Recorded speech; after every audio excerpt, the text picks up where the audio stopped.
Dzisiaj chciałem Wam przedstawić, jak wygląda ścieżka, aby uzyskać prawo jazdy kategorii A w Niemczech. Będę tu mówić o samym procesie rejestracji, kosztach, ile to mniej więcej trwa i czy trudno jest zdać.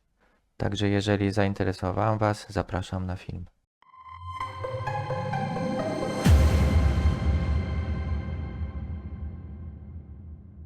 Na samym początku trzeba powiedzieć o dwóch możliwościach, żeby zacząć prawo jazdy kategorii A. Jeżeli robisz to całkiem od podstaw, to musisz mieć ukończone 24 lata. A jeżeli posiadasz już kategorię A2, to po ukończeniu 20 roku życia możesz przystąpić do kursu. Na samym przód musicie wybrać sobie szkołę nauki jazdy i podpisać z nimi umowę. Ważną kwestią jest też znajomość języka, bo albo bardzo dobrze znamy niemiecki, albo szukamy szkoły nauki jazdy, w której jest możliwość komunikacji w języku polskim. Aczkolwiek egzamin praktyczny będzie się odbywał z komendami w języku niemieckim, bo samą praktykę możemy uczyć się i zdawać po polsku i tam jest jeszcze wiele różnych języków. Jeżeli umowa już jest podpisana, to albo szkoła jazdy sama narzuca Ci, gdzie będzie robiony egzamin, w jakiej instytucji, lub Ty wybierasz. W moim przypadku już była narzucona instytucja. Nie wiem czemu tak jest, może mają tam jakieś układziki, coś dogadane. No najważniejsze, żeby zdać. Co dalej? Jeżeli jest już szkoła nauki jazdy, jest wybrany ośrodek egzaminacyjny, musimy wybrać się do urzędu. Ale żeby w urzędzie przedłożyć wszystkie dokumenty, musimy jeszcze posiadać zaświadczenie o odbyciu kursu pierwszej pomocy, jest to obowiązkowe. Posiadać badanie wzroku, które można zrobić u lekarza albo u okulisty. W moim przypadku zrobiłem to od razu na kursie pierwszej pomocy i to było w cenie. Tak samo jak zdjęcia do paszportu.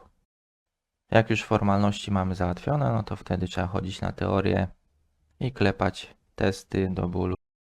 I w moim przypadku było tak, jako że już jestem kierowcą od iluś lat, wiadomo, starych drzew się nie przesadza, już są jakieś nawyki, przyzwyczajenia. I tak samo jest z teorią, że lepiej nie brać tego na logikę, tylko klepać i na pamięć wyklepać i zdać to po prostu. Tym bardziej, że niektóre pytania w ogóle nie są logiczne i do dzisiaj nie wiem, czemu tak trzeba było odpowiedzieć, a czemu nie inaczej. Co do ilości godzin teoretycznych, w moim przypadku, że już posiadam prawo jazdy innych kategorii, no to było jakby rozszerzenie na kategorię A i musiałem odbyć 6 podstawowych lekcji po 90 minut plus 4 obowiązkowo dodatkowe na kategorię A. Aha, i tu jest ważna rzecz. Szkoła jazdy, ośrodek egzaminacyjny i urząd są połączone jakby w jednym systemie. I jak szkoła odhaczy, że odbyliście wszystkie lekcje teoretyczne, zwalnia jakby blokadę nastawienie się na egzamin. A ja na początku trochę chciałem przyspieszyć i oszukać i pojechałem na egzamin, bo tam nie trzeba terminów robić. No a pan uprzejmie w systemie sprawdził, że ja nie mogę jeszcze podejść do egzaminu i mówi, że jak to jest niedopatrzenie ze szkoły, to żebym do nich zadzwonił, oni to odhaczą i od razu będę mógł podejść do egzaminu. No zadzwoniłem do szkoły i mówię, że mi tam tylko jedna lekcja została, że chciałem przyspieszyć. Oni powiedzieli, no niestety, sorry Winetu, najpierw wszystko musisz odhaczyć, dopiero możesz iść na egzamin. I dopiero jak zdasz egzamin teoretyczny, masz możliwość rozpoczęcia praktyki. I tak samo jest z praktyką. Jeździsz, ćwiczysz sobie plac, tam są manewry takie jak hamowanie awaryjne, slalom powolny, slalom szybki, omijanie przeszkody, czyli tak zwany test łosia bez hamowania, z hamowaniem. Do tego jeszcze jest ruszanie 2 razy lewą nogą i 2 razy prawą nogą. I to chyba wszystko z tego, co pamiętam. A co do jazd na tak zwanym mieście, to tutaj nie jest narzucone dokładnie ile jazd odbędziesz, no to musi instruktor Twój zdecydować, jak Ci idzie, ale są tak zwane jazdy specjalne, które są już ustawowo narzucone i daną liczbę trzeba odbyć.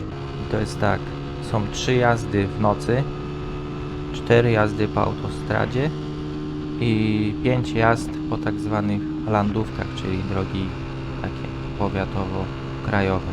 I jak w systemie świeci się, że wszystko jest odhaczone, możecie przystąpić do egzaminu.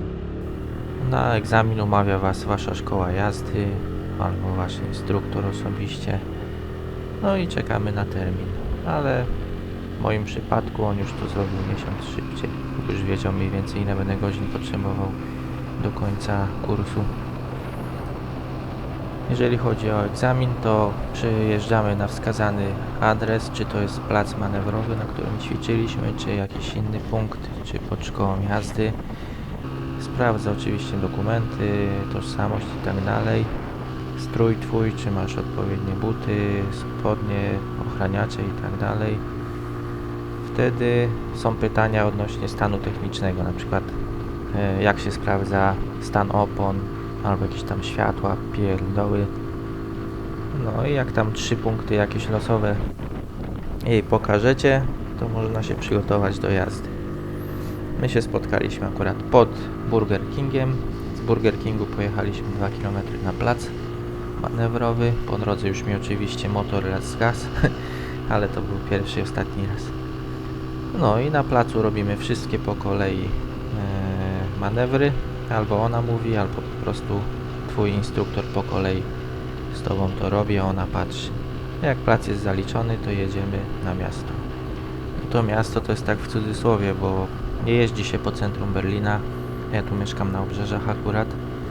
Także po prostu wylecieliśmy za Berlin, przejechać się po drodze szybkiego ruchu, po jakichś bocznych drogach, gdzie jest pierwszeństwo przejazdu z prawej, wyprzedzania, włączanie się do ruchu, zjeżdżanie z autostrad, no takie najważniejsze manewry. A po samym mieście się nie jeździ, bo nie ma sensu. No i u mnie trwał cały egzamin ze wszystkim, ja wiem, ponad godzinę, z 70 minut. Było mega gorąco. Spociłem się jak szczura, ale ważne, że do przodu. Teraz śmieszna historia, bo zajechaliśmy z powrotem po ten Burger King i pani mówi, poproszę prawo jazdy. Ja mówię, no przecież pani już kontrolowała.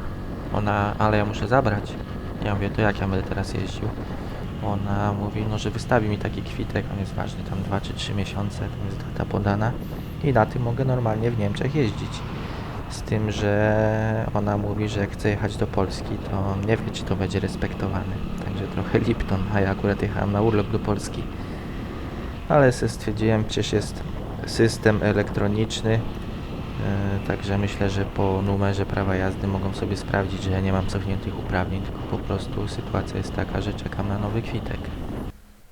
A teraz przejdźmy do kosztów.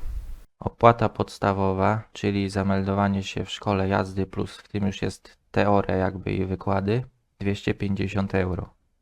60 euro kosztował mnie kurs pierwszej pomocy, ale w tym miałem od razu zdjęcia i badanie wzroku. Urząd 49 euro, łącznie z kosztami wysyłki. A jeżeli chodzi o praktykę, tak jak mówiłem, nie wiemy z góry, ile będziemy potrzebowali jazd, to ustala instruktor na podstawie Twoich zdolności i predyspozycji. W moim przypadku jest to 1195 euro, w tym są też opłaty na przygotowanie jakby do egzaminu. Egzaminy praktyczny plus teoretyczny 187 euro, co łącznie daje mi, przy założeniu, że zdam za pierwszym razem, 1740, około 1740 euro. Także jest to kwota dosyć spora, ale z tego co wiem, w Polsce też już ponad 4000 zł kosztuje prawo jazdy kategoria, czyli doliczając jeszcze dojazdy do Polski, noclegi i tak dalej, to myślę, że z 1500 euro by wyszło, a tu mam za 1700 na gotowo po sąsiedzku. A ile to trwało? Zapisałem się pod koniec kwietnia, egzamin miałem w połowie sierpnia, no, czyli 3,5 miesiąca, z tym, że pomijałem niektóre wykłady z terminami na teorię, też tam czasami były problemy. Także realne jest, o ile ktoś się przyłoży, 2,5-3 miesiące.